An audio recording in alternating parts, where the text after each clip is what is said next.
viúvas, e como viúvas, elas se sentiram extremamente responsáveis por cuidar da sua casa, dos seus filhos, e elas tiveram que tomar iniciativa para poderem gerar recursos e gerir recursos e poderem tocar as suas vidas e assumir a responsabilidade das suas casas.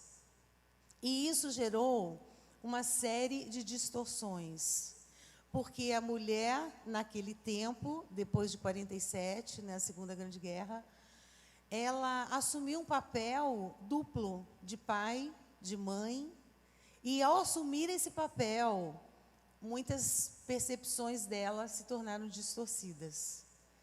E em razão disso, e pelo fato de que hoje nós vivemos, no século XXI, uma realidade em que a mulher é influente, é importante, é significativa, mas também existem movimentos feministas que estão querendo trazer para essa mulher um perfil distorcido, uma engrenagem que não deveria funcionar como é anunciada. E, por essa razão, nós, mulheres cristãs, estamos aqui buscando retomar os princípios da palavra de Deus. E, de acordo com a visão de Deus, nós temos um papel. Deus disse assim: não é bom que o homem esteja só. Eu vou fazer para ele uma ajudadora capaz. Então, observem, somente nesse versículo de Gênesis 2:18, está dito que nós somos 3 coisas. Eu sempre falo isso. As que estão aqui já sabem, não é? Já conhecem. Deus está dizendo que nós somos necessárias, porque Ele falou, não é bom que o homem esteja só. Então, nós somos necessárias. Depois Ele disse, eu vou fazer uma ajudadora. Então, nós somos importantes, porque nós temos uma missão. E depois Ele disse, não somente ajudadora, mas ajudadora com um adjetivo muito especial. Ajudadora capaz, ajudadora idônea. Então, nós somos competentes. É assim que Deus nos vê. Ele nos vê dessa forma. E a nossa visão, nossa percepção precisa se ajustar à percepção de Deus. Certo? Quantos estão comigo? Amém. E é sobre isso que nós queremos refletir nessa manhã. Primeiramente, eu gostaria de dirigir a Márcia uma pergunta. A Márcia é terapeuta e, como terapeuta, você tem muitas vivências, não é? Atendendo mulheres e sendo realmente um canal de Deus para tocar essas vidas. E, devido à sua experiência, eu gostaria que você colocasse um pouco sobre os dilemas maiores que você percebe como terapeuta e de que forma você entende que essas mulheres podem se posicionar e vencer esses dilemas. Na verdade, a experiência que eu tenho tido nos últimos anos de receber mulheres em que chegam ao consultório frustradas, cheias de culpa, decepcionadas, quando, na verdade, elas se encontram sobrecarregadas de funções, de papéis a serem exercidos, mas a boa notícia é que Deus nos capacitou para multitarefas. Certo, doutora? Ele fez o cérebro feminino capaz de realizar muitas coisas ao mesmo tempo. Mas por que a gente se frustra tanto? Porque a gente se cobra muito. E, na verdade, a sociedade cobra, a igreja cobra, o trabalho cobra. Nós podemos estar, mulheres, completas, inteiras, exercendo várias funções, mas o nosso maior inimigo está aqui, é a nossa batalha da mente. Talvez a gente tenha uma expectativa muito alta de perfeccionismo, verdade? Em que a gente, às vezes, nem permite que outras pessoas cooperem conosco. Já ouviram essa expressão? Ah, ela é a dona da casa.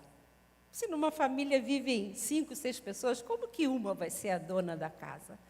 todos participam, independente da idade, cada um pode ter a sua responsabilidade, colaborar, cooperar, mas nós queremos realizar tudo. E no final do dia estamos cansadas, nos sentimos drenadas e nos sentimos muitas vezes vítima.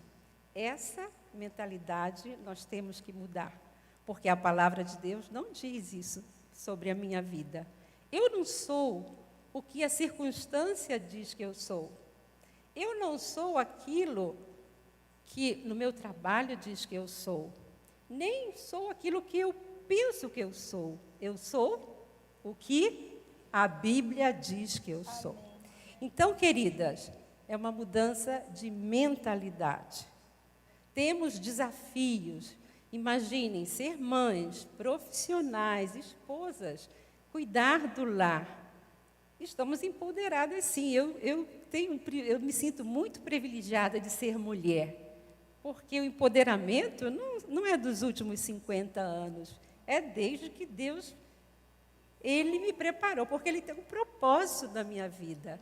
Que empoderamento maior do que ser mãe? Que empoderamento maior do que poder ensinar o menino no caminho que ele deve andar? De você poder passar os valores para que eles introjetem os valores e você caminhar com ele.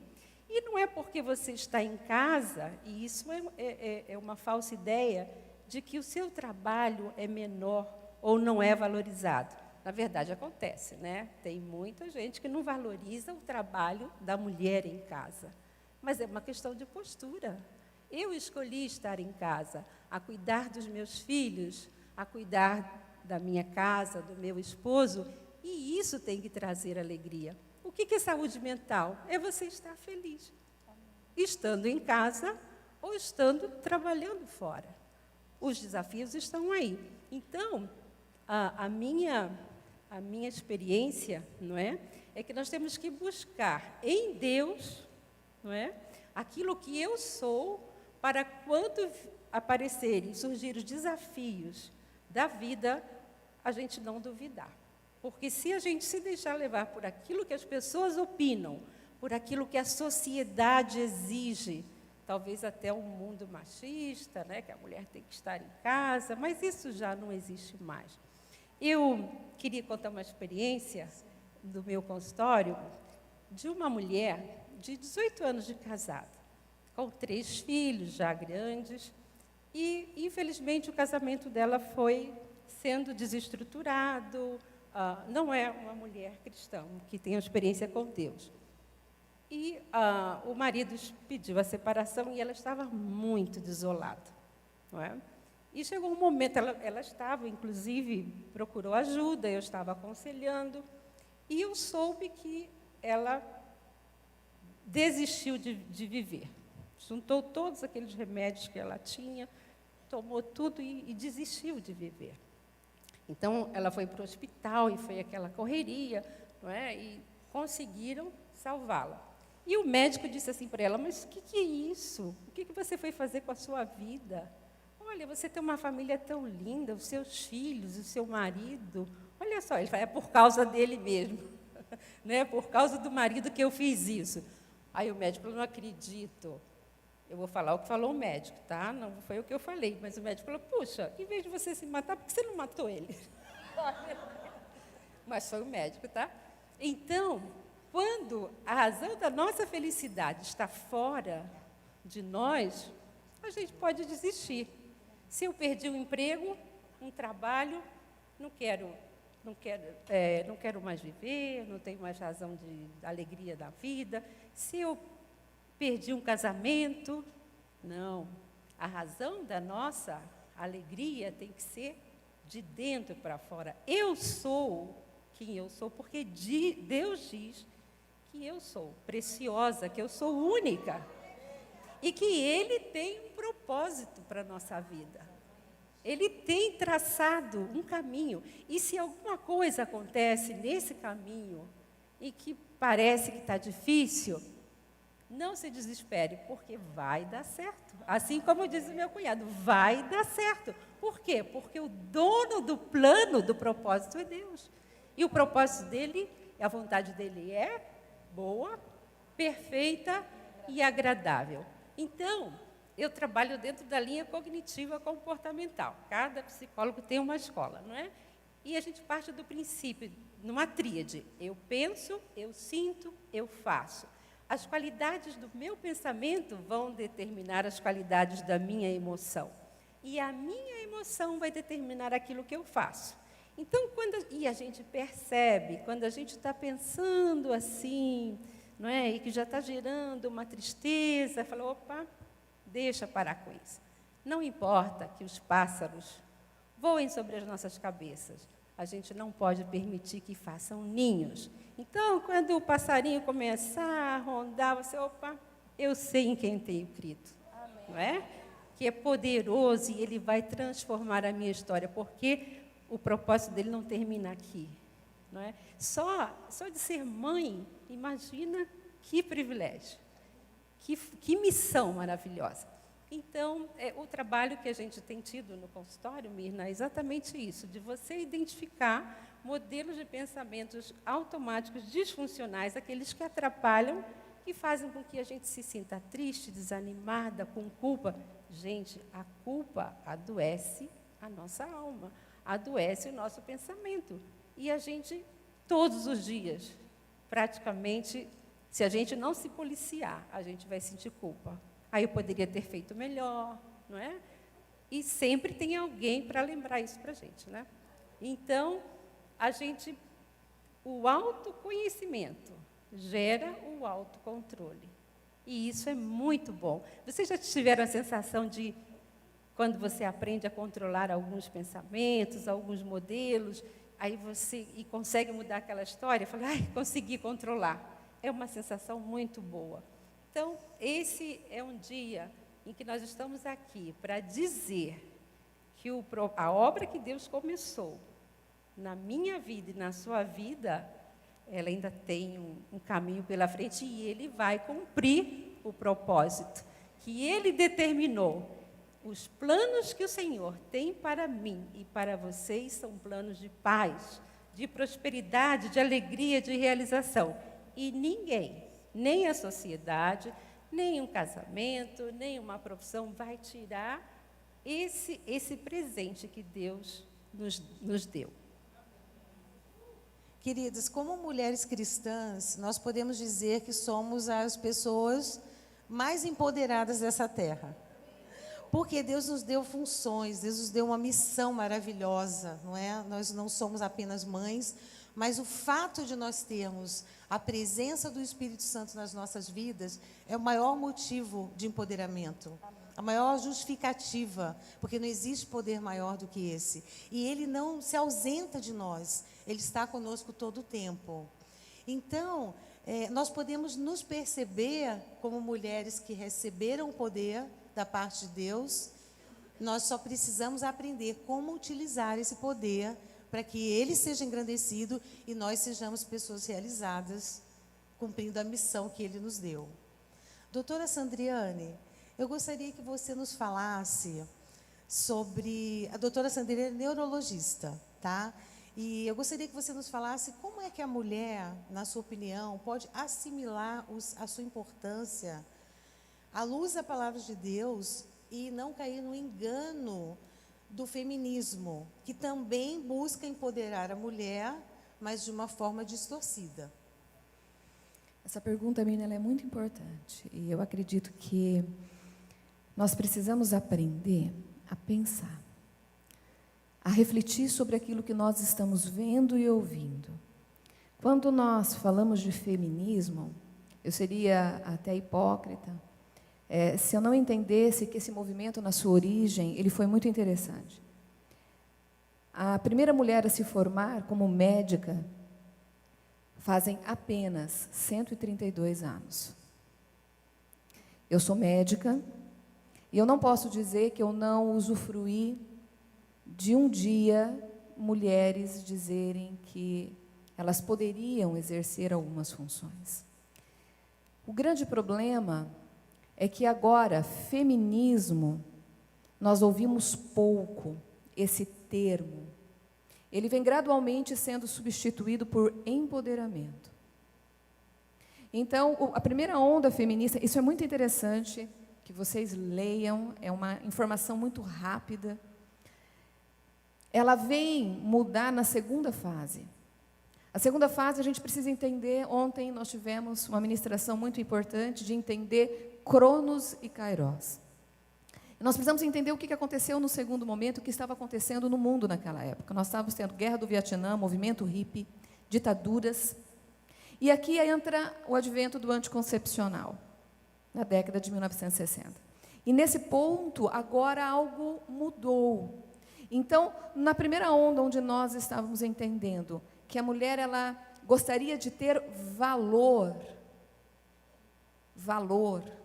ela passa agora não apenas a ter valor, mas ter domínio próprio sobre tudo, inclusive sobre o seu corpo. O empoderamento, ele vem agora na terceira fase, ali de 2000 e pouquinho, o primeiro termo, 2001, que foi falado sobre empoderamento. Então, agora, essa terceira fase, ela pega o gancho da segunda, onde agora eu tenho o direito de fazer o que eu quero comigo mesma, e ela vem agora com uma distorção muito significativa, porque nós estamos vivendo um período onde a centralidade do homem nunca esteve em tão alta como agora. Então, o que hoje nós estamos vivendo? Nós estamos vivendo algo importante, como leis que protegem as mulheres, o que é algo muito significativo e importante, é só a gente ver as matérias e ver o número de mortes de mulheres que nós estamos vivendo, e não confundir isto com eu faço o que eu quero, do jeito que eu quero, porque eu sou poderosa. E é interessante, porque se eu sou poderosa, ele está relacionado a essa palavra empoderamento, que é receber poder. Então, o empoderamento é isso. Mulheres recebendo poder. Peguem os 7 pontos da ONU e vamos entender o que é receber poder à luz do homem. E é muito interessante, porque a palavra de Deus diz em Jeremias que o poder da terra é ilegítimo. O poder da terra é ilegítimo. Então, o poder que você me dá, como Mirna, para falar, é ilegítimo. Ele não está debaixo da lei, isso é legítimo. Que lei? As leis do Pai, as leis soberanas. Então, o grande lance, nós entendemos o seguinte, uma vez a escola do João Felipe me pediu para que eu falasse sobre empoderamento para meninas de 13, 14 anos. São meninas. E uma das meninas, uma escola, né, só meninas, e uma das meninas perguntou para mim: doutora, você se considera empoderada? Totalmente empoderada. Olha os meus cabelos ruivos. Super empoderada. Mas aí a visão é a seguinte: receber poder de quem? De quem? Então, eu vou ter um mundo que diz que eu sou dona de mim mesma. E eu posso fazer o que eu quero. Mas se eu recebo poder, eu estou recebendo poder de quem? Eu estou recebendo poder daquele grupo de presidentes de uma corporação que me colocam na presidência. Eu vou receber poder da pastora para liderar o grupo de mulheres jovens. Eu estou recebendo poder dela? Então, essa é a ponta que nós precisamos entender e começamos a perguntar. Primeiro, poder pertence a quem? Poder pertence a quem? Nós estamos no fórum cristão, glória a Deus por isso, a nossa profissão de fé deve ser a palavra de Deus e nada além dela. Davi diz assim: ouvi de Deus uma vez, e depois, segunda vez, eu ouvi que o poder pertence a Deus. Então, o poder pertence a Ele. Então, quem que dá? Ele. Para quem? A palavra de Deus diz que o Senhor, Ele dá poder para destruir ou para dar vitória. Ponto. Ele dá poder aos reis. Ele deu poder para Moisés fazer maravilhas diante de Faraó. Deus deu poder aos sacerdotes. Deus deu poder para Cristo. Então, é Ele que dá o poder. Então, o poder pertence a Ele, a nossa profissão de fé é a palavra, nada além dela. Ele dá a quem? A quem Ele quer. Crônicas vai dizer isso, força e poder pertencem, estão nas mãos do Senhor. E Ele vai dar esse poder. Agora, esse poder no Novo Testamento é em Cristo. Então, eu acredito uma coisa, pastora Mina, nesse período de reflexão, onde nós estamos vendo esses grandes movimentos, distorcidos, eu vejo dentro da igreja, porque eu não estou falando de mulheres fora da igreja, agora eu estou falando com mulheres dentro da igreja. O movimento feminista, o empoderamento, ele está ganhando espaço numa coisa chamada crise de identidade. Nossos jovens nunca viveram uma crise de identidade, nossos homens nunca viveram uma crise de identidade como eles estão vivendo. Desenhos infantis mostrando um homem numa figura totalmente banana, uma mulher trabalhando fora de casa, crianças que não respeitam a autoridade, e os nossos filhos estão assistindo desenhos assim. Isso está construindo uma mentalidade. Porque assim, entenda uma coisa, eu só penso aquilo que tem dentro do meu cérebro, ponto. Se eu perguntar para um cego que nunca viu pensar na cor rosa, ele não vai conseguir pensar na cor rosa, simplesmente porque isso não tem dentro do cérebro dele. Então, eu, Sandriane, eu só consigo pensar aquilo que tem dentro do meu cérebro. Então, o que nós estamos ouvindo sem discernir o que nós estamos ouvindo? Porque isso vai construir uma mentalidade, vai construir um conceito, e eu vou viver seguindo ele. Então, o que eu preciso entender é que na queda, eu fui separada do Pai. Adão não tinha crise de identidade. Adão, antes da queda, ele tinha um senso de pertencimento. Ele era um com o Pai. Adão não tinha crise de identidade, ele sabia qual era o seu valor. Adão foi feito para dominar, para governar. Adão não tinha que disputar nada com Eva, porque ele era um só com ela. Então, nós tínhamos um senso de pertencimento, um senso de valor, um senso de unidade, e nós tínhamos a mesma vontade, que é a vontade do Pai, única vontade. O homem não tinha a vontade dele. A vontade dele era a vontade do Pai. Eles eram um. A queda aconteceu. E eu sempre falo para meus pacientes assim no consultório: olhem atrás das costas de vocês, ou das mulheres. Está vendo o cotoquinho de asa? Não, né? Então, porque não é anjo. Então, deixa eu explicar. A gente nasce na terra. Terra. Nós não nascemos nos lugares celestiais. A Bíblia separa 2 pontos: terra, lugares celestiais. Nós nascemos na terra. Nós nascemos na terra separados de Deus. Nós nascemos na terra sem saber quem Ele era. Portanto, quando eu nasci criança, eu preciso construir a minha identidade. Veja, Sandriane só existe uma quando coloco Silva e o Possete. Eu sou Sandriane Silva Possete. Sandriane, tenho muitas. Silva Possete só tem eu. Então, é um senso de pertencimento que se define no teu RG com a tua ascendência. Da onde você vem, define você. No teu RG é pai e mãe. Então, a minha identidade é de onde eu vim do Pai. Eu não vim de outro lugar. Eu não vim do meu pai e da minha mãe, de uma relação sexual desejada, não desejada, fruto de um estupro, fruto de sei o quê, de meu pai que abusava da minha mãe. Eu sou filha de Deus, eu nasci dele, ele me deu a vida dele. Agora eu nasci na terra sem saber quem era ele. E a minha mente vai precisar ser construída, a minha identidade vai precisar ser construída. E aí nós vamos usar o quê? O nosso senso de pertencimento vai ser relacionado ao que a maioria faz. O meu senso de valor, ele pode estar totalmente deslocado. Eu posso definir o meu senso de valor no meu corpo, e aí eu tenho 1 milhão de plásticas. O meu senso de valor pode estar no quanto eu sei, quanto eu tenho sabedoria humana. Então, eu sou a minha profissão. Então, isso, para mim, eu acho que é o que nós precisamos pensar. Nós precisamos pensar que nós, mulheres, estamos vivendo um mundo de crise de identidade. Um mundo onde foca o eu em primeiro lugar.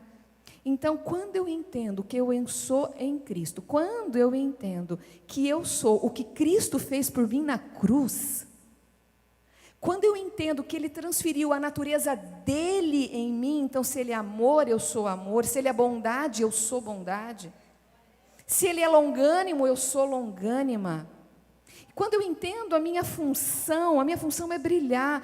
A criatura anseia a manifestação dos filhos, então Ele me dá autoridade, Ele me dá poder para brilhar Ele.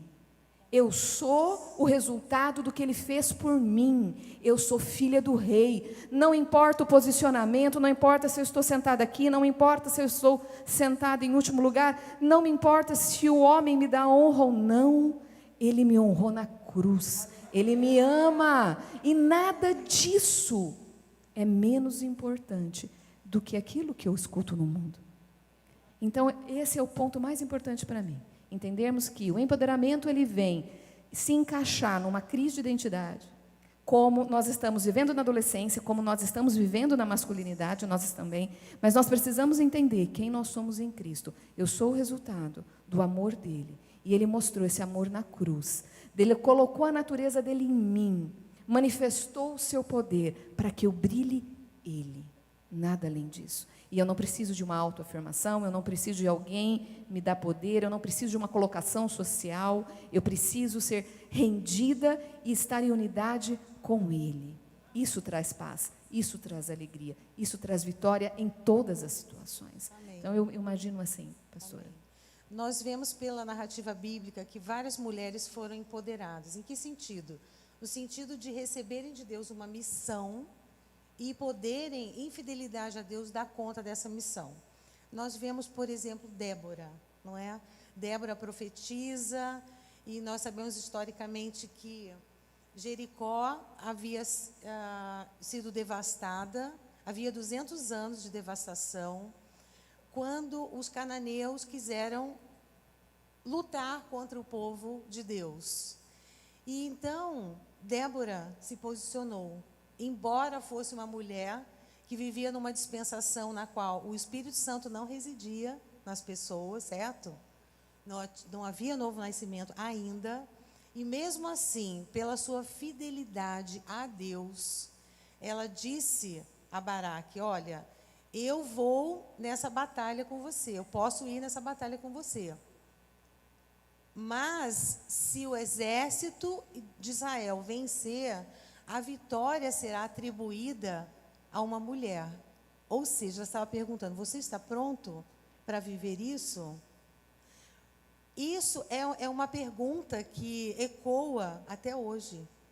Porque, na realidade, eu acompanho muitos líderes, né? Agora eu vou falar de uma experiência minha. Acompanho muitos líderes de igreja, muitos líderes em diferentes setores. E muitas vezes essas mulheres estão na posição do exercício da sua missão, empoderadas por um ministério. Eu vou falar aqui dentro do ministério, né, que é o que mais importa no quesito Remir, embora tenha outras aplicações. Mas essas mulheres muitas vezes competem com a liderança dos seus cônjuges. Quantas de vocês já viram pastoras que competem com seus maridos pastores e querem luzes, câmeras, holofotes sobre elas, quando, na verdade, a posição de liderança foi dada por Deus ao homem. E nós, se nós gostarmos ou não gostarmos, né, quer gostemos, quer não gostemos, nós temos uma função coadjuvante. E sabe o que significa ser coadjuvante? Significa ser ajudadora na realização de uma missão ou de um propósito. E se nós nos enxergarmos dessa forma, a nossa vida fica mais leve, fica mais prazerosa. Porque todas as vezes que nós quisermos tomar a frente de um ministério, ou tomar a liderança da família, ou tomar a liderança nos negócios, porque eu digo isso porque eu descobri quando eu trabalhei com meu marido lá no Rio de Janeiro, que não é fácil você trabalhar no mesmo ambiente, não é? Porque a mulher invariavelmente tem percepções diferentes do homem e isso gera infinitos conflitos. Mas por que eu estou dizendo isso? Porque nós temos uma posição que Deus nos deu e nessa posição nós somos insubstituíveis. E o nosso poder está em nós somarmos, em nós sermos parceiras e edificarmos para um propósito comum. Não vale competir com o seu cônjuge quando ele é líder. Não vale competir com o seu líder direto na casa de Deus. O que vale é você aprender, como eu ensinei para as minhas filhas, eu acho que elas aprenderam um pouco disso. Onde você chegar, alguém lidera. E quando nós descobrimos isso, fica muito mais fácil. Fica muito mais fácil. Porque aí nós vamos exercer o nosso papel em submissão, debaixo da missão do nosso cônjuge, quando nós somos mulheres casadas. E se você não é uma mulher casada, aqui tem algumas, você também vai ter um líder sobre a sua vida. E o líder sobre a sua vida, ele vai responder sendo autoridade. Pode ser o seu líder de célula, pode ser o seu pai natural, pode ser até o seu pastor direto ou indireto. Alguém vai estar na posição de exercer liderança sobre a sua vida. E essa história de dizer que nós somos independentes, isso é uma utopia. Se ela é psicóloga, ela depende de pacientes, não é? Você também depende de pacientes. Se a minha amiga ali, que é comissária de bordo, a Anne, ela depende de que os clientes comprem os seus bilhetes na companhia aérea, não é? Senão você não teria o seu trabalho, não é? Se eu sou uma pastora, eu dependo das ovelhas, não é? Então, ser independente é uma utopia, ninguém é independente, todos nós somos dependentes. E a humildade de reconhecermos isso nos faz pessoas plenas, nos faz pessoas realizadas, porque é assim que Deus nos vê, necessárias, importantes e competentes, e dependentes. Ser dependente não nos diminui nada.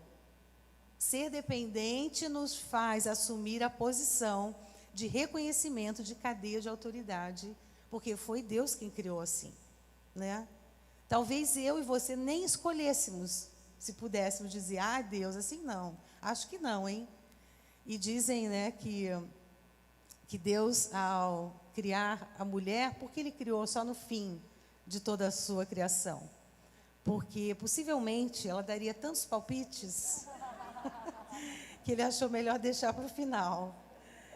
Então, diante disso, nós precisamos, como já foi dito, mudar a nossa mentalidade. Se eu sou coadjuvante, eu vou ter leveza nesse exercício. Eu não preciso suprir ou cobrir todas as lacunas que o meu cônjuge deixa. Eu não tenho essa responsabilidade, de jeito nenhum. Isso seria um fardo enorme. Como ajudadora, eu vou perceber ângulos que o meu cônjuge não percebe. Mas eu não tenho que preencher todas essas lacunas que eu identifico, certo? Eu posso falar sobre elas, eu sempre digo, nós somos mulheres e temos uma boca abençoada, certo? Amém? Mas nós não precisamos necessariamente impor nada. E eu, dentro desse conceito, Rafaela, eu queria que você falasse um pouquinho, Rafaela também é psicóloga, terapeuta, eu gostaria que você falasse sobre a emancipação. Nos dias atuais, nós vemos a mulher emancipada, a mulher que diz, muitas vezes, eu posso fazer isso, eu posso assumir o meu papel, muitas vezes assume até um papel duplo, né? Jornada de trabalho dupla e até, às vezes, função de pai e mãe, né? Numa família disfuncional dos nossos dias. Mas, ao mesmo tempo que ela é emancipada para tantas coisas, porque ela recebe delegação, como foi dito, de poder, ela também precisa compreender essa sua função. O que você nos diria sobre isso? Como pastora também, né? Bom dia, gente. Sou a representante aqui do Rio de Janeiro também. Tudo bom? Bom, eu vejo isso... Ela já foi muito bem falado, né, pelas duas aqui, muitas coisas que a gente já estava conversando e pensando ali dentro. Mas eu penso que o verdadeiro empoderamento, né, como ela tem falado, eu ouço muito assim, a mulher pode ser o que ela quiser. A mulher pode ser o que ela quiser. Né? A frase que tem sido falada. A gente só não pode ser a mulher que a Bíblia pede que a gente seja, né? Quando a gente vai conversar e você percebe um preconceito mesmo até das outras mulheres, né? Para aquela mulher que escolhe ser dona de casa, escolhe ser mãe, ela só não pode ser essas coisas, né? Que a Bíblia que coloca para a gente que a gente deve cuidar sim do nosso lar, da nossa família. Nós fomos chamadas para isso também. E eu acredito muito que a mulher casada, o seu primeiro ministério, e o mais importante é a família, né? É o casamento, depois vem os filhos, e eu vejo que rola muito esse preconceito com a mulher que não é bem-sucedida profissionalmente. Ela tem que sair de casa. Eu me lembro um episódio que eu achei até engraçado na época. Eu estava numa loja de departamento, pode fazer propaganda? Falar o nome, né? Eu estava na Renner e vieram me oferecer o cartão da Renner, né? Aqueles vendedores que ficam. E, na época, eu ainda não tinha minha formação, não estava trabalhando, eu só era do lar, né? E, quando o rapaz veio me oferecer, eu falei que não estava interessada, porque eu não precisava de mais um cartão e tal. E ele falou assim, não, mas a gente faz rapidinho. Eu falei assim, eu não estou trabalhando, não tenho uma renda, assim, para comprovante de renda. E ele falou assim, mas você não faz nada? Aí eu fiquei assim, né? Eu já tinha meus filhos, né? Minha casa. E eu falei assim, não, eu faço muita coisa. Eu não tenho uma profissão específica aqui, que, infelizmente, a gente não tem, né, uma carteira assinada. Quando a gente é só... que eu falo que tinha que mudar o nome para dólar, né? Para não ser só dólar, fica muito, né? Se fosse dólar, ia ser mais chique, né? Você é o quê? Dólar, sou dólar. Então, mas ele insistiu, ele perguntou de novo, você não faz nadinha? Eu falei assim, não faço. E agora fiquei com raiva, não quero esse cartão mais também. Então, assim, as pessoas têm muito essa visão de que a mulher que não sai de casa, né, para ser bem-sucedida profissionalmente e muitas vezes perder a sua família de alguma forma, perder o contato, né, perder o tempo também que ela pode dedicar à sua casa. Eu não estou falando, gente, de pessoas que realmente têm uma necessidade, né, de trabalhar. A gente sabe que existe hoje tem que ter essa ajudadora também nessa parte, né? Os homens muitas vezes precisam, mas aquela mulher que tem uma opção, que ela às vezes até opta mesmo e pode optar, né, por ficar em casa, ela é vista como menor, né, pelas outras mulheres. Ela é vista como inferior, assim, aquela ali não faz nada, né? Ela é vista assim. Então eu vejo que o autoconhecimento é muito importante. Você saber qual é o seu chamado. Para que Deus colocou você aqui nessa terra? Qual é o seu propósito? Então, é isso que eu vou correr atrás, porque, às vezes, as mulheres estão correndo atrás e fazendo tantas coisas que, como a gente tem ouvido aqui esses dias, né, pelos pastores, não foi para isso que você foi chamada. Não precisa estar esse desespero, né, atuando em tantas áreas, se você tem um chamado principal, né?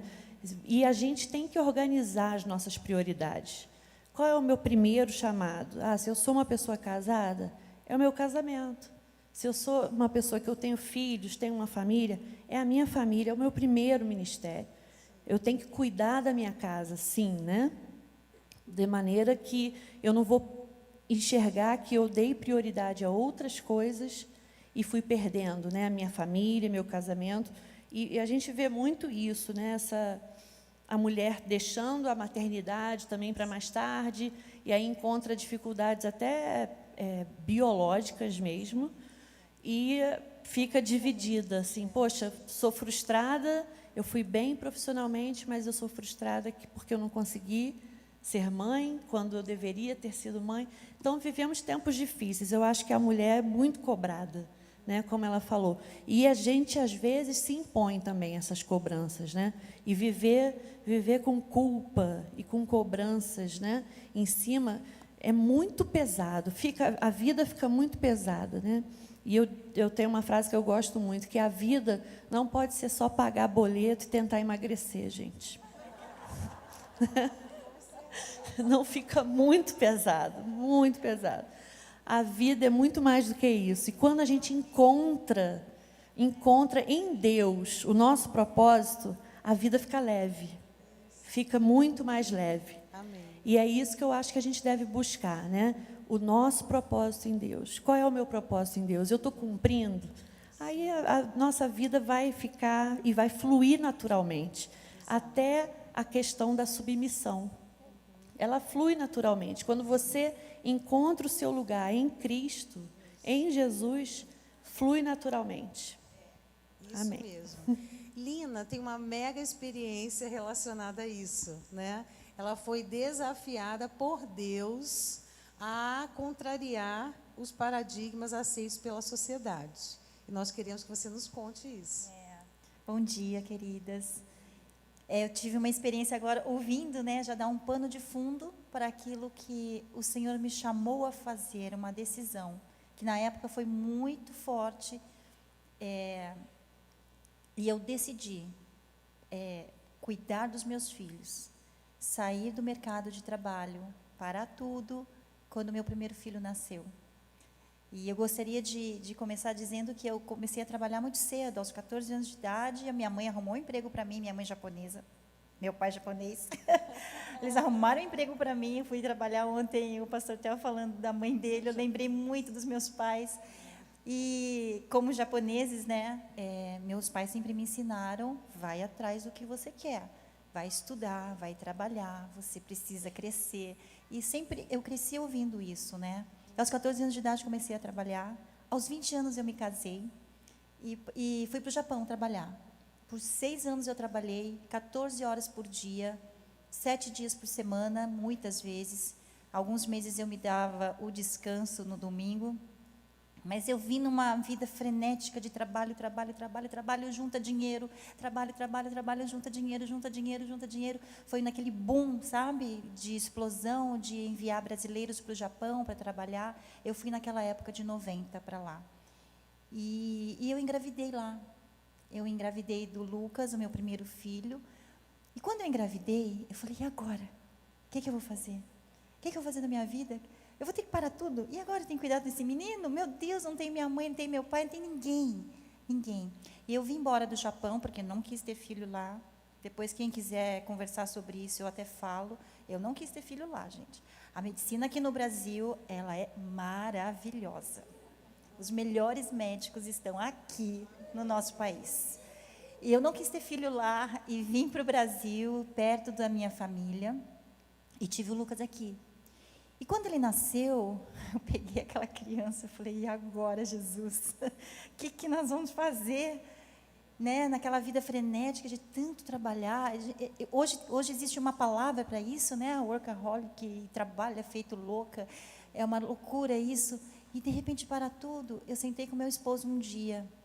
E quando eu peguei aquela criança no colo, eu conversei com meu esposo e falei assim, eu não consigo voltar ao mercado.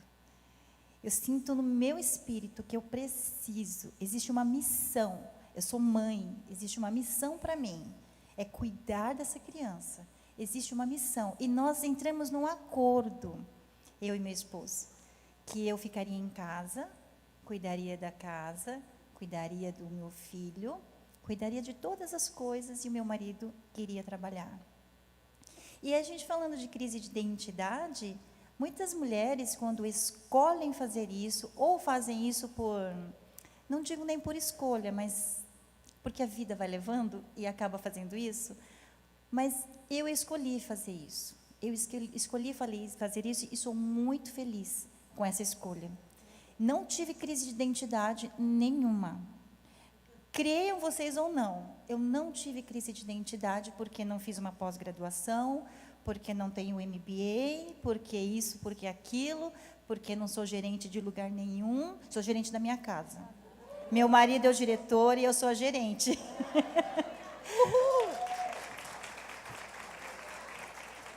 E aí eu queria contar um pouquinho para vocês como não gerar essa crise de identidade, né? Porque eu sei que a minha história é muito parecida com muitas de vocês.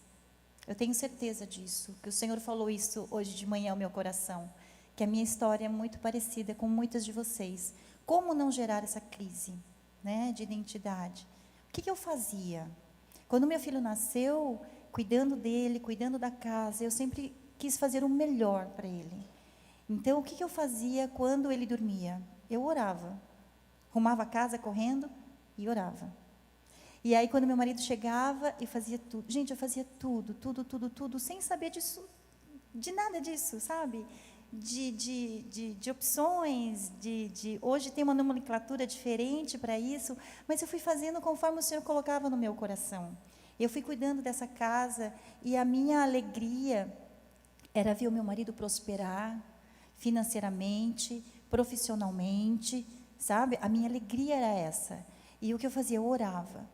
Senhor, o Senhor me deu uma missão, eu vou cuidar da minha casa da melhor maneira possível. Gente, eu não gosto de limpar a casa, não gosto, mas eu não tinha faxineira, porque eu falava assim, se eu não tenho um lado financeiro hoje para ajudar o meu marido, então eu tenho que dar um jeito aqui, né, com as finanças, porque é a mulher que cuida das finanças na casa. Não pensem vocês que é o marido, porque é a mulher que cuida, porque é a mulher que sabe economizar, a mulher sabe ir ao mercado, a mulher sabe onde está esvaindo o dinheiro, a mulher sabe de tudo isso. Senhor, me dá sabedoria para cuidar do meu lar, para não faltar aqui, nada. amém para isso. Amém? Senhor, me dá sabedoria para cuidar do meu lar da melhor maneira possível. Eu não tenho dinheiro para pagar a faxineira hoje. Eu não tenho dinheiro para ir na manicure hoje. Mas eu sei que o Senhor supre todas as minhas necessidades. Naquela época, eu tive que abrir mão de tudo isso. Tive que abrir mão de salão, tive que abrir mão dessas coisas que a gente gosta, de comprar uma roupa nova, né? Eu tive que abrir mão de muita coisa. Mas eu sabia, eu tinha uma certeza no meu coração que eu tinha que educar esse menino, eu tinha que cuidar do meu lar, eu tinha que segurar todas as coisas em casa para o meu marido ir para o mercado, para o meu marido ter um melhor emprego, para o meu marido ter um descanso nessa parte de casa, para ele prosperar. E a minha oração era sempre, Senhor, prospera meu esposo. E ele foi crescendo no trabalho dele. Nós começamos aqui, vindo para São Paulo, quando eu conheci a pastora Mirna e o pastor Djalma, gente, com um salário assim. E eu não trabalhava, e parecia loucura para o mundo, não é? Mulher não faz nada dentro de casa. Parece loucura para o mundo, né? E como não gerar essa crise? É assim, sabe? Sabendo que nós somos importantes, sim. Que o nosso trabalho, ele é importante, sim. Que a educação dos nossos filhos é importante, sim. Eu me esmerei muito na educação dos meus filhos.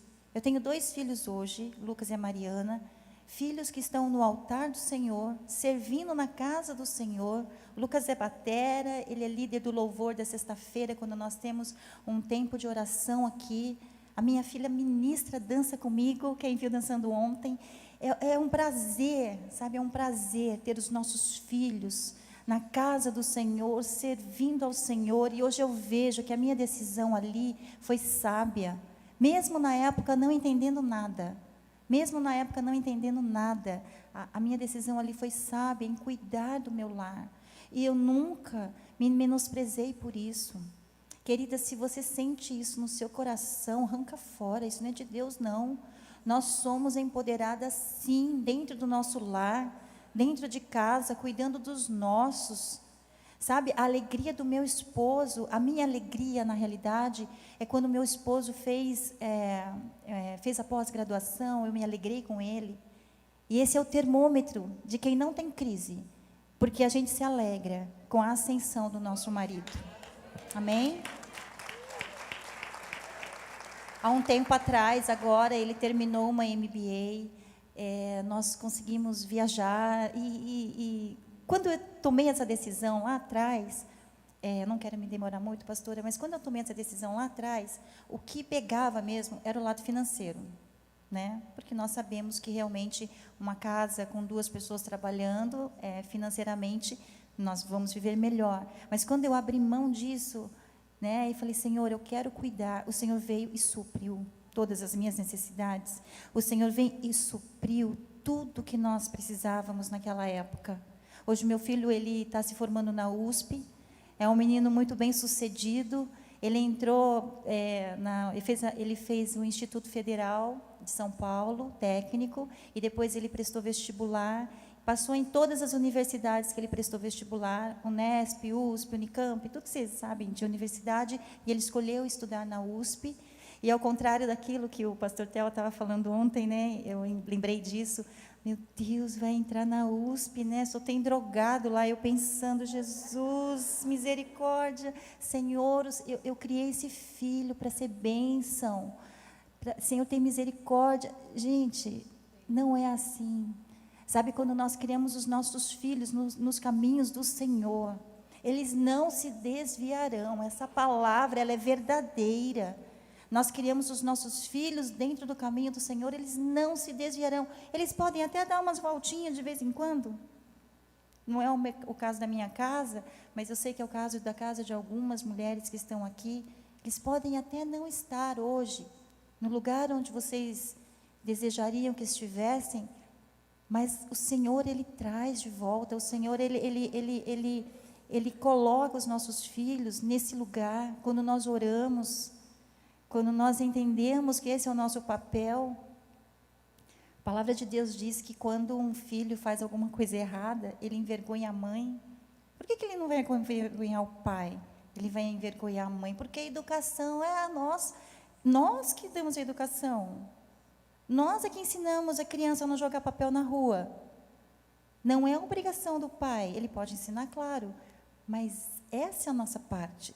E nós, mulheres empoderadas, precisamos entender que essa é a nossa missão, como mãe, como ajudadora, como pastora. Hoje eu tenho um grande privilégio de servir nessa casa, juntamente com a pastora Mirna. Abrimos agora um núcleo em Alphaville, que está sendo um desafio na minha vida. E eu gostaria de colocar que, há 5 anos atrás, eu voltei ao mercado de trabalho, eu também trabalho, eu sou síndica do meu condomínio, entrei para uma profissão que muita gente torce o nariz, mas eu tenho aprendido tanto naquele lugar, que eu sou psicóloga naquele lugar, sou médica naquele lugar, sou pastora naquele lugar, tudo naquele lugar. Às vezes eu compartilho algumas coisas com a pastora Mina, pastora, você não sabe o que acontece naquele lugar. E dá para escrever um livro. Eu acho que quando eu parar com isso, eu vou escrever um livro, porque tem muitas histórias engraçadas, histórias de êxito. E sabe, eu creio que Deus me preparou todo aquele tempo em casa com os meus filhos, estudando, mas assim, eu não ficava à toa, tá? Sempre procurei estudar, sempre procurei ler muito, sempre. E o Senhor me deu um dom das artes, né? Então, eu trabalho com artesanato, eu dava aula de crochê, eu já dei aula de crochê na igreja, já ajudei muitas mulheres com depressão, saíram da depressão por causa das artes. O Senhor foi me dando dom. Teve um tempo que eu comecei a expor os meus trabalhos em algumas lojas em São Paulo. Hoje, por conta do trabalho que eu exerço hoje, não consigo mais, mas eu ainda continuo levando a minha filha na escola e vou buscar na porta da escola. Sabe, isso eu não deixo para ninguém. Isso eu não deixo para ninguém. Glória Amém? a Deus. Deus é bom, Ele cuida das nossas vidas. E eu queria só contar mais uma coisa que eu achei muito interessante quando você falou que foi nas lojas Renner. Aconteceu algo tão parecido comigo, só que eu tive uma resposta um pouco diferente. Eu fui preencher uma ficha médica uma vez, que tinha que colocar, toda ficha coloca a profissão, né? Naquela época eu não era pastora, eu não era nada, não fazia nada. E aí eu tive que preencher uma ficha. E eu não sei, aquele dia eu estava meio com a pá virada, estava meio brava. Quando a moça da recepção me perguntou, qual é a sua profissão? Eu ia falar dólar. Agora gostei. Quase que eu falo dólar. Mas aí eu olhei para a cara dela e falei assim, olha, coloca aí. Eu sou uma executiva do lar, administradora, eu sou psicóloga, médica, socorrista, e fui falando tudo. Eu sou faxineira, eu sou decoradora, eu sou arquiteta. Aí eu fui falando isso para ela, sabe? E depois, eu me lembro que eu falei tanta coisa. E aí, no fim, eu falei assim para ela, se não couber tudo que eu te falei, pode colocar do lar. Porque eu sou tudo isso. E aí ela começou a rir. Gente, isso nunca saiu. Eu sempre lembro disso, eu dou muita risada, né? Mas não importa, queridas, não importa a nossa formação profissional, não importa, importa aquilo, quem nós somos em Deus. Importa é a nossa identidade. Importa aquilo que o Senhor tem para nós neste tempo, nesta época. Vamos cuidar da nossa casa. Se você não fez isso, dá tempo ainda de cuidar da sua casa. Dá tempo de você mudar a sua mentalidade e cuidar da sua casa, porque como a pastora disse, o primeiro ministério é a nossa família. Amém. As outras coisas serão acrescentadas. Isso aí. Amém? Amém. Deixa eu contar para vocês uma coisinha sobre a Lina.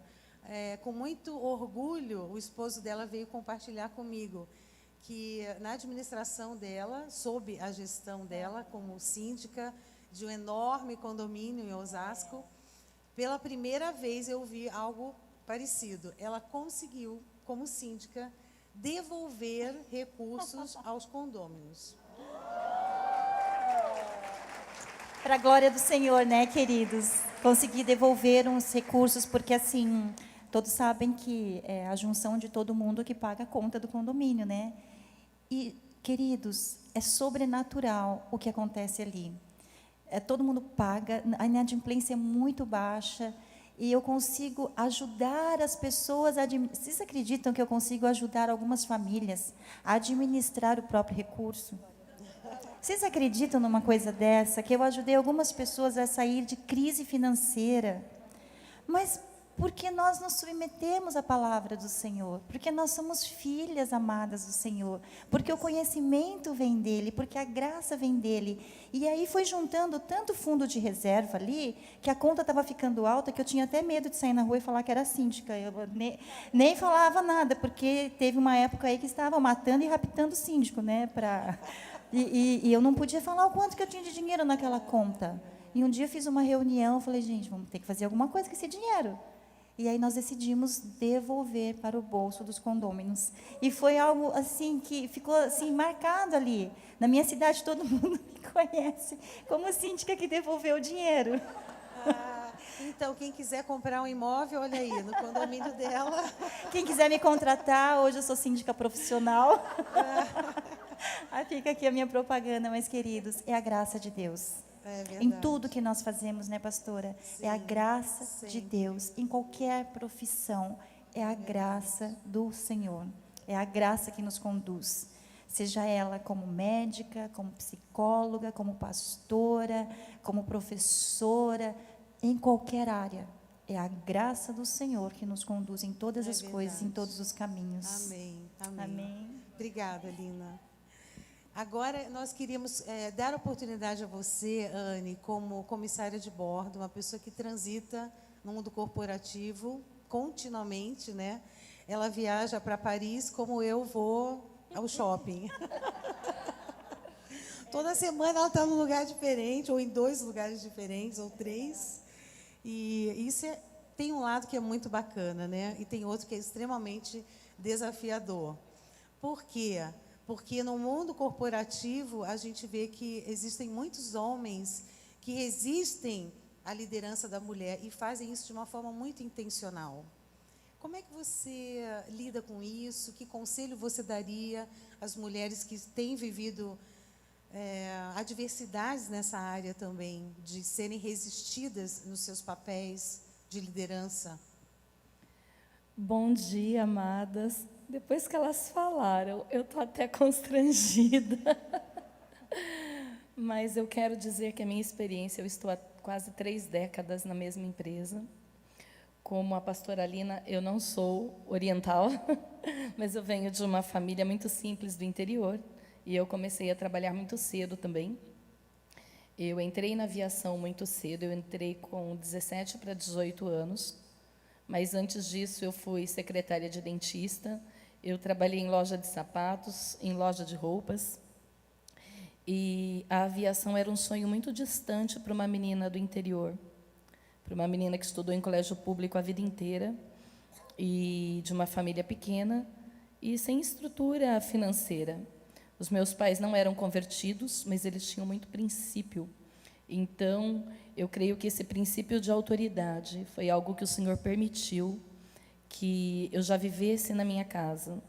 Eu estava ouvindo as minhas irmãs, as pastoras e doutoras falarem, e eu estava tentando me encaixar em alguma, mas talvez eu seja a diferença aqui para falar com uma de vocês, eu não sei. Mas o Senhor me tirou lá de trás das malhadas. Eu era uma menina que sentava, eu morava numa casa de madeira, uma casa de tábua, não era uma madeira invernizada, bonita, não, era uma casa humilde mesmo.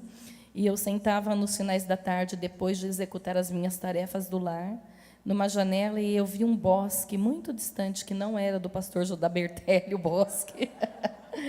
Era um bosque de Bauru, e eu ficava sonhando com o futuro. E eu sei que atrás daquele sonho o Senhor já trabalhava. Então, eu estou dizendo isso por quê? Tira uma menina de uma família simples, do interior, e traz para a capital aos 17 anos, e joga na aviação, um lugar onde se trabalha com mais homens.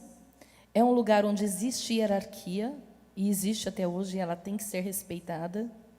E eu cheguei aqui das lojas americanas, diretamente para a aviação brasileira.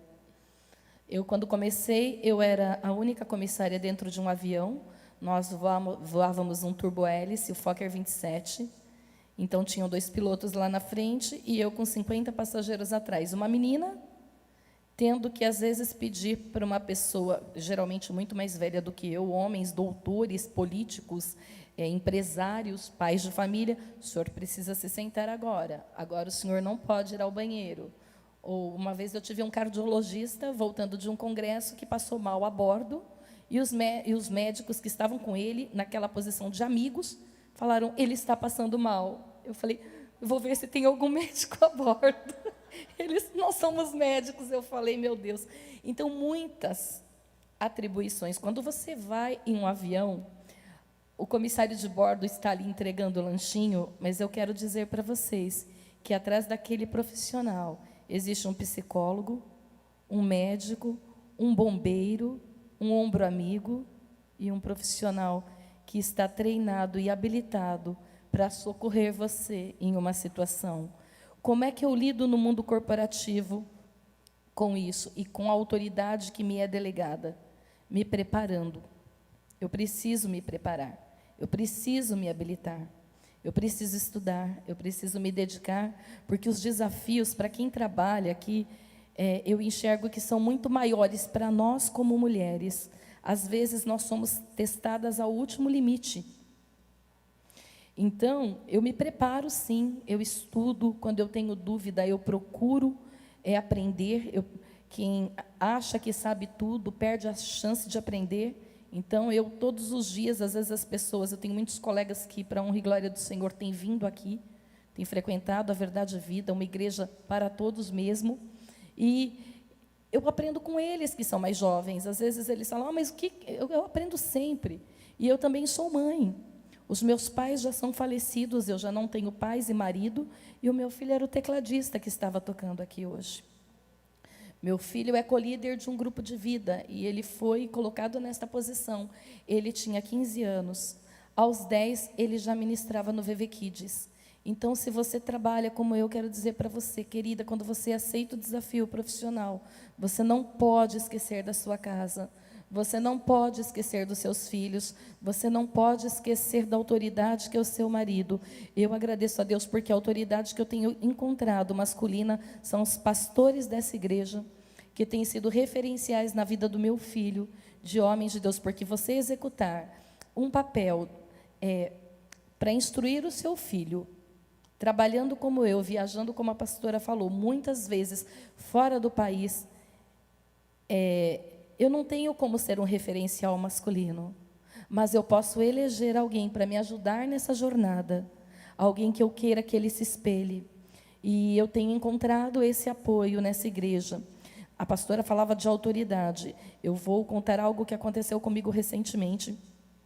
E eu vi a importância desse empoderamento e como ele deve ser usado. Eu me baseio muito em uma pessoa que não tem nome na Bíblia, que era uma escrava, a escrava de Naamã. Ela não tinha um nome, ela não tinha uma condição favorável, ela foi sequestrada, ela foi tirada, a jovenzinha, do seio da sua família, do seu convívio, e levada para um lugar onde havia uma autoridade. E ela teve a coragem de dizer que ela conhecia um profeta que iria curar o seu Senhor. Então, muitas vezes, nós precisamos ter a convicção em Deus daquilo que Ele faz, porque Ele faz. Ele é o mesmo ontem, Ele é o mesmo hoje, e Ele será para todo sempre. E ela, naquela posição de escrava, trabalhando para a mulher de Naamã, ela disse: eu conheço um profeta em Samaria, que se ele for até lá, ele será curado. Naquele momento, ela foi usada como autoridade naquele lugar, e a voz dela chegou até um rei, através de uma carta, e depois o Senhor dela foi a esse profeta, e ele foi curado. Ele foi curado. Talvez você não tenha um nome onde você está. Talvez você seja a voz que clama no deserto, a invisível das invisíveis, mas você é você.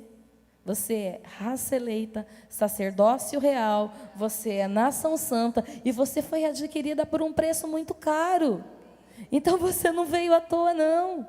A sua palavra, ela tem poder onde você estiver. Abra a tua boca, mulher.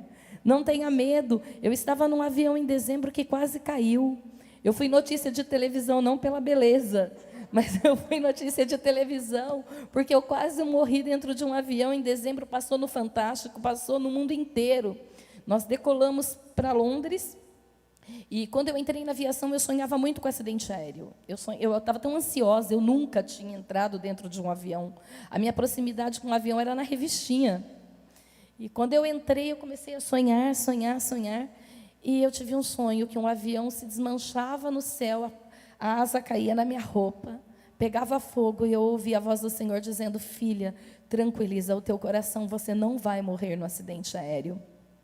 E eu tomei posse daquela palavra, e por tantos anos eu criei naquela palavra. Quando, há uns 6 meses atrás, de acontecer esse episódio, eu tive um sonho que eu estava em um avião servindo os meus passageiros queridos, e quando eu entregava uma comida, o avião começava a cair. E eu falava: calma, fiquem tranquilos, eu não vou morrer num acidente aéreo, é uma palavra de Deus sobre a minha vida. Só que ele continuava caindo. Eu falava: não, eu não vou morrer, eu sei que eu não vou morrer. Mas ele continuava caindo, e eu me belisquei no meu sonho. E quando eu vi que o avião ia cair mesmo, eu disse: Senhor, em sonho, perdoa, se o Senhor se te aprouve mudar o seu projeto para mim, perdoa os meus pecados, recebe o meu espírito e consola o meu filho. Nessa hora, irmãs, eu acordei com uma voz audível me dizendo: eu sou imutável. Onde está a sua fé? Glória a Deus. Aplausos de verdade, irmãos. Oh, aleluia. Esse é o nosso Deus. Esse é o nosso Deus. E eu acordei, caí de joelhos e falei: Jesus, vou passar alguma luta, alguma tribulação. O Senhor está trazendo à minha memória aquilo que me traz esperança. Então eu preciso lembrar dessa palavra a hora que eu passar nessa luta, porque da mesma forma que eu creio que eu não vou morrer no acidente aéreo, eu, quando estiver passando por esse momento, eu vou lembrar dessa palavra. Passaram-se alguns meses, eu estou num avião Guarulhos, decolando para Londres, quando nós estamos a 40 minutos de voo, as luzes de emergência se acendem. Nós temos um alarme de fogo no lugar onde nós descansamos, e o comandante me chama e fala: nós estamos em emergência. Neste dia, eu esqueci a minha bolsa dentro do ônibus que nos leva de Congonhas a Guarulhos. Quando eu voltei para pegar o ônibus, já tinha ido embora, e na nossa reunião pré-voo, no nosso briefing, um copiloto levou a minha mala. Quando eu saí da sala, a minha tripulação falou: você não está percebendo que não é para você nesse voo? Que é um sinal para você não ir nesse voo? E na hora eu parei e pensei: é mesmo. Depois eu falei: o quê? Peguei trânsito, 2 horas de Congonhas a Guarulhos. Para eu não ir, eu vou. Satanás, quem não vai é você. Não cabe nós dois neste lugar. Eu vou, mas você vai ficar. E ele ficou, irmãs. Ele ficou. Porque quando nós estávamos lá, e o comandante me falou qual era a emergência, nós perdemos todo o comando elétrico do avião. Nós temos um último recurso, que é algo que não é eletrônico, que emite condições para voo.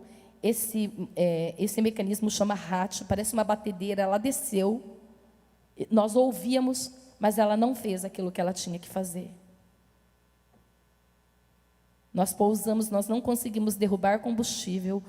Não sei se tem alguma irmã aqui de Belo Horizonte, nós fizemos um pouso de emergência no aeroporto de Confins. Eu amo vocês, queridas. Vocês devem ter visto o que aconteceu no aeroporto de Confins. Eu estava naquele voo, nós pousamos em emergência com 96 toneladas de combustível numa pista restrita. Os bombeiros jogaram a espuma na pista, nós ficamos embarcados, tinha fogo no trem por causa do atrito da freagem.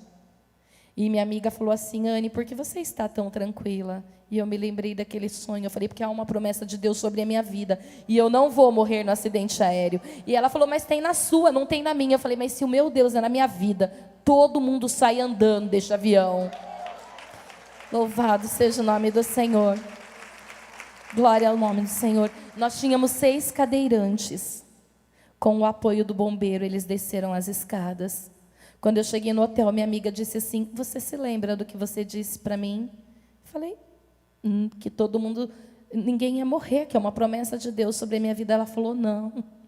Você falou que se Deus fosse na tua vida, todo mundo desceria andando daquele avião.